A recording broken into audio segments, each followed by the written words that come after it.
Hai, Assalamualaikum warahmatullahi wabarakatuh. Nama saya Nur Syahira binti Muhammad Rahim. Nombor matrik A171905. Saya bersama dua kawan saya iaitu Isma dan juga Amira yang merupakan wakil daripada kumpulan 4 yang mana kami akan membentangkan satu topik yang bertajuk Kepelbagaian Agama dalam Mencari Titik Pertemuan. Okey. First, kita tengok kepada definisi agama itu sendiri. Yang mana agama ini merupakan hubungan antara manusia dengan sesuatu kekuasaan yang luar biasa yang dianggap dapat memberikan perlindungan. Yang mana ia merujuk kepada aspek kepercayaan kepada Tuhan. Selain itu, agama juga merupakan suatu sistem keyakinan yang dianut dan amalan yang diwujudkan oleh suatu kelompok ataupun masyarakat terhadap apa-apa yang dirasakan dan diyakini sama ada benda tu gaib ataupun suci. Definisi agama ini juga boleh dilihat daripada dua sudut, iaitu substansif yang mana ia melihat agama ini dari segi bentuk dan amalannya. Dan yang kedua ialah fungsional, yang mana ia melihat agama ini dari segi fungsi dan juga tujuan kewujudan agama tersebut. Seterusnya, mengapakah manusia ini beragama? Kita nak tahu sebab manusia itu beragama. So, yang pertama ialah warisan kebudayaan. Yang mana biasa kebudayaan ini adalah daripada kaum keluarga kita yang diwarisi daripada satu generasi kepada satu generasi yang berikutnya. Dan yang kedua ialah faktor keselamatan, yang mana mereka percaya bahawa ada satu kuasa agung yang akan menjaga keselamatan mereka. Yang ketiga ialah untuk mencari jawapan kepada setiap soalan-soalan dan juga pertanyaan yang sukar untuk dijawab oleh akal fikiran mereka. Dan yang terakhir ialah elemen pengukuhan ikatan persaudaraan.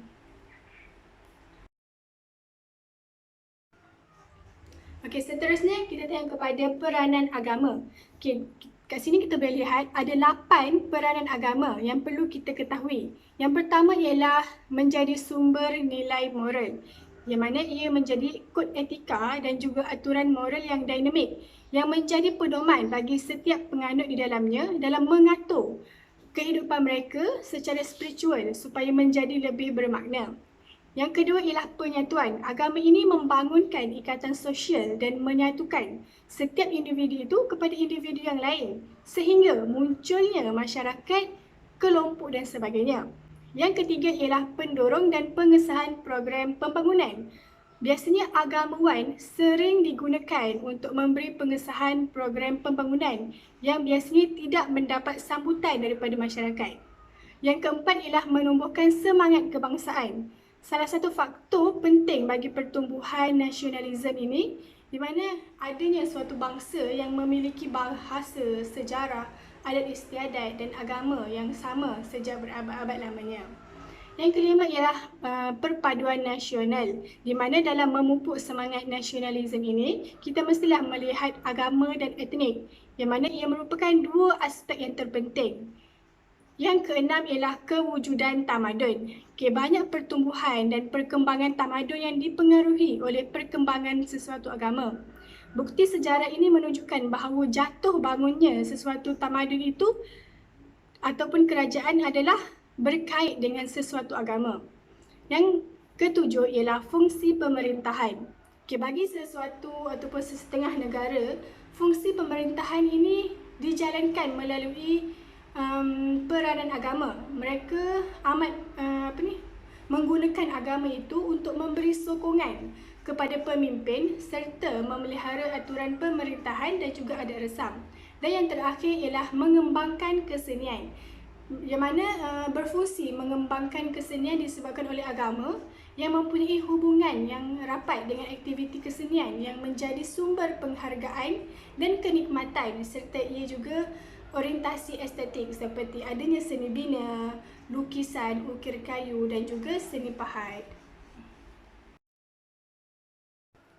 Seterusnya kita lihat kepada penggolongan agama. Di sini terdapat dua pendapat yang berbeza dalam membuat penggolongan agama oleh ahli akademik. Satu golongan menganggap agama ini sebagai satu daripada unsur kebudayaan sesuatu masyarakat.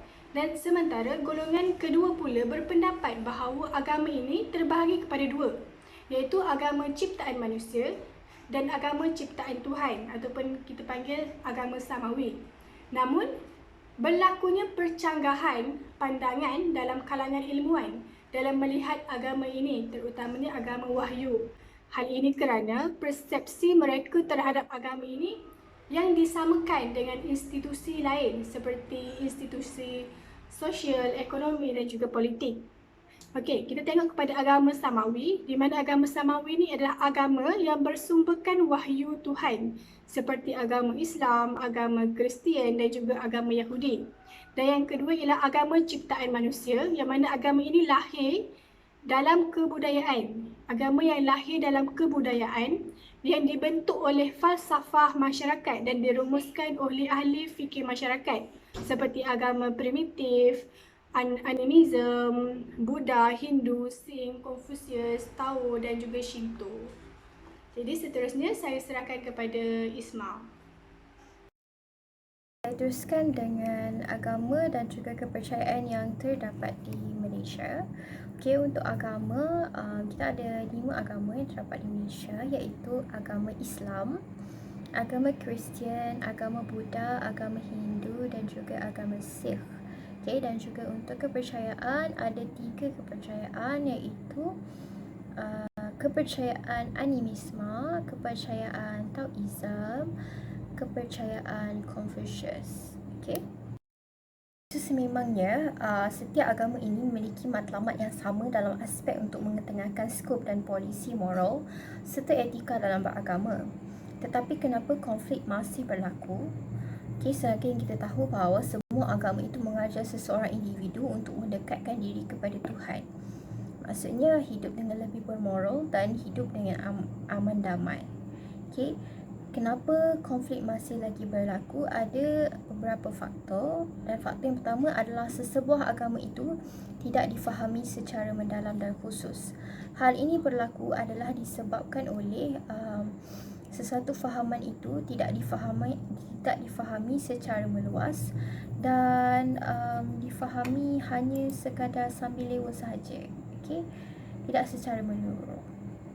Dan yang kedua adalah tafsiran berbeza dalam memahami ajaran agama.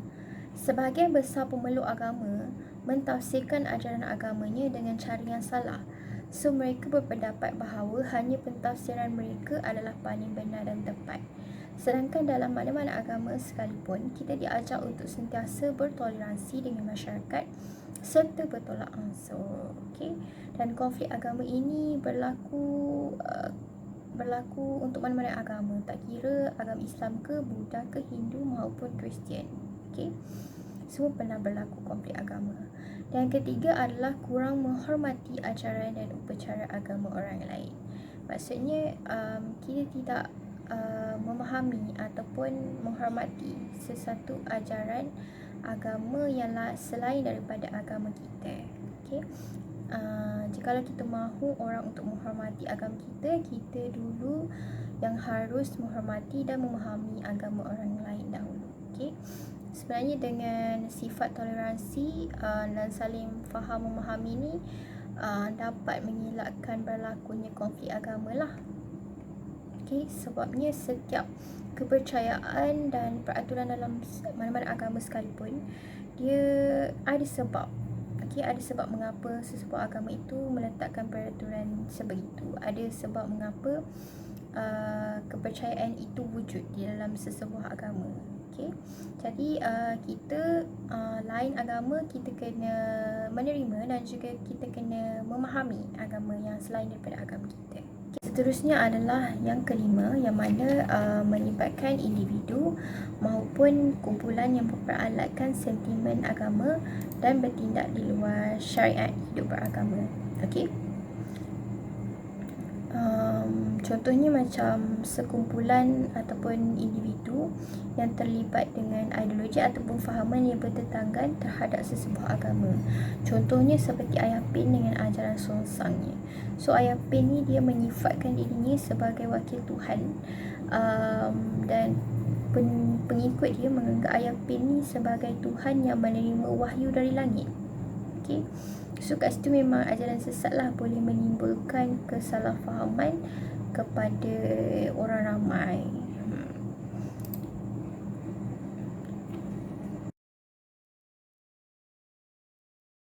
Kita tengok pula konflik agama yang berlaku di Malaysia.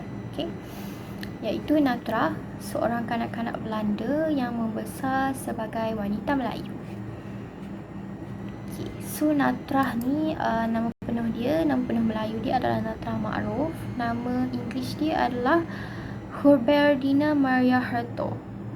Dilahirkan pada 24 Mac 1937 di Kepulauan Melayu, Bandung. Okay, dan dilahirkan dalam sebuah keluarga Katolik. Natrah telah dibaptiskan oleh seorang padri Katolik pada tahun yang sama. Ayah dia bernama Adrianus Herto, adalah seorang sarjan dalam tentera Belanda, manakala ibunya Adeline pula adalah seorang serani berketurunan Scotland dan dibesarkan di Jawa. Disebabkan Adeline ni dia ada ramai anak, jadi ibu Adeline ni, maksudnya nenek kepada Natrah, suruh Adeline ni bagi Natrah kepada Cik Aminah. Cik Aminah ni adalah kawan kepada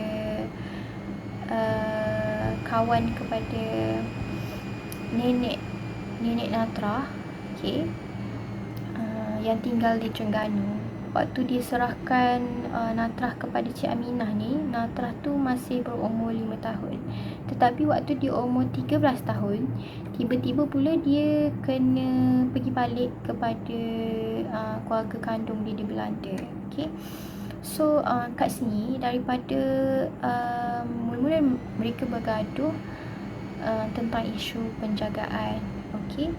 Tiba-tiba bertukar menjadi isu agama pula. Sebabnya Natrah ni dia Islam, tapi mak bapa kandung dia tak setuju dan nak ambil balik dia. Okay. Dan Natrah ni juga dia dipaksa lah untuk terima balik agama Kristian.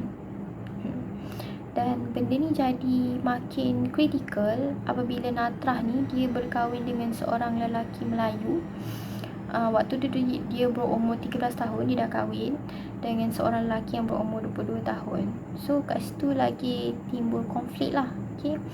Dan benda ni mengundang kepada rusuhan Natrah pada 1950 dan menjadi salah satu pengajaran paling besar dalam sejarah Malaysia dan Singapura. So ini adalah antara rusuhan yang berlaku disebabkan oleh konflik agama. Okay. So ini untuk konflik yang berlaku dalam Malaysia. Manakala untuk di luar Malaysia pula, kita ada contoh dua isu semasa ataupun contoh peristiwa berdarah, yang mana yang pertama yang berlaku di Thailand pada Oktober 2004. Yang ini berlaku di Pattani, Thailand. Okay, yang mana pembunuhan ni berlaku maksudnya pembunuhan terhadap Muslim Rohingya oleh Sami Buddha dan lebih 1,000 orang terbunuh. Okay. Manakala di Burma pula berlaku pada 12 Januari 2010. Okay. So sebenarnya gambar ni gambar orang tengah campak mayat ni diambil oleh Oliver Laban Matthew dari pejabat berita Perancis, dan gambar ini telah memenangi penghargaan foto terbaik World Press Photo. Sedangkan dalam gambar ni, kalau kita nampak seorang lelaki dia mencampakkan mayat dekat satu tempat lah yang dah dipenuhi dengan beberapa orang yang dah mati kat situ. Okay. Sebenarnya mayat-mayat ni adalah mayat orang Islam, orang Muslim yang telah diseksa dan dibunuh secara kejam oleh Sami Buddha di Rakhine, Burma. Okay. Dan dalam insiden ini disebut 29 terkorban dan dibuang begitu sahaja. Okay. Dan yang peliknya gambar ni mendapat penghargaan. Okay. Gambar tentang orang kata yelah, buang mayat ni dapat penghargaan foto terbaik World Press Photo. Okay, ini adalah foto paling terang yang saya boleh ambil sebab yang lain tu macam dah yang tak dapat diakses dah. Okay, ini je yang saya dapat akses.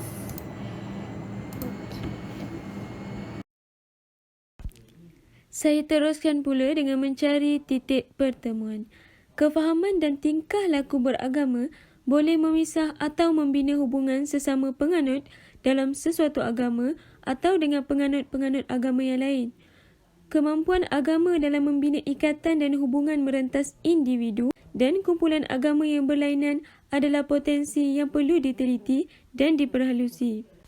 Potensi ini harus digarap dengan berhati-hati dan berhemah agar individu dan kelompok agama yang berlainan ini dapat menemui satu titik pertemuan yang membolehkan hubungan mereka dijalin erat.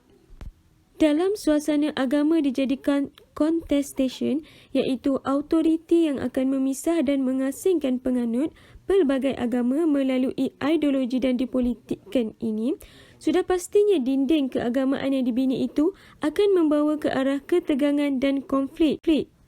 Di Malaysia, perkara ini berlaku apabila dua insan yang membina rumah tangga dengan salah seorang yang meninggalkan agama asal dan menganut agama pilihan atas dasar cinta.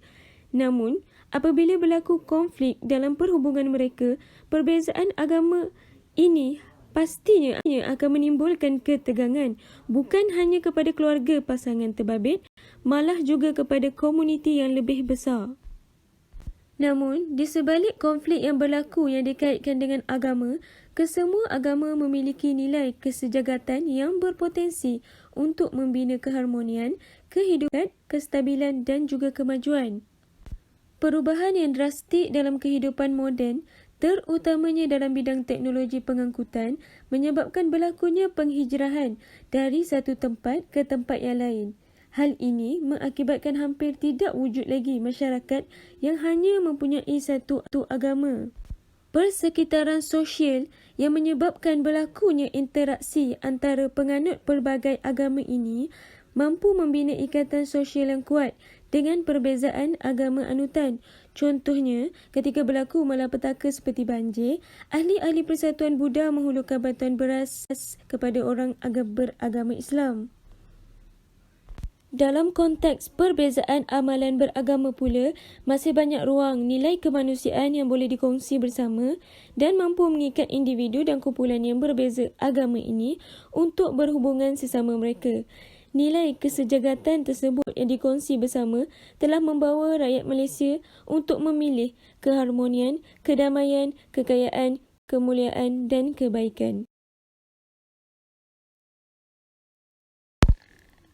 Akhir sekali, rumusan daripada tajuk ini adalah perlu diakui bahawa Malaysia mempunyai penganut dari 5 agama besar dunia, iaitu Islam, Buddha, Kristian, Hindu serta Sikh, ditambah dengan agama-agama lain yang turut mencorakkan warna kehidupan beragama. Kebebasan beragama yang diperuntukkan oleh perlembagaan memberi ruang yang secukupnya untuk semua agama menikmati pengamalan agama masing-masing dan dalam masa yang sama mencipta suasana sosial yang harmoni dengan menghormati agama orang lain. Kepelbagaian anutan, fahaman dan amalan agama di Malaysia merupakan suatu model yang sukar dibandingkan dengan negara luar. Jalinan hubungan antara agama yang positif ini perlu dipupuk agar keharmonian sosial menjadi lebih segar. Potensi mengukuhkan hubungan antara etnik dengan pembinaan hubungan harmoni antara agama adalah amat besar. Masyarakat Malaysia mempunyai ruang yang luas dan terbuka untuk meraihkan hubungan etnik dengan pengukuhan hubungan antara penganut pelbagai agama. Sekian sahaja daripada kumpulan kami. Terima kasih.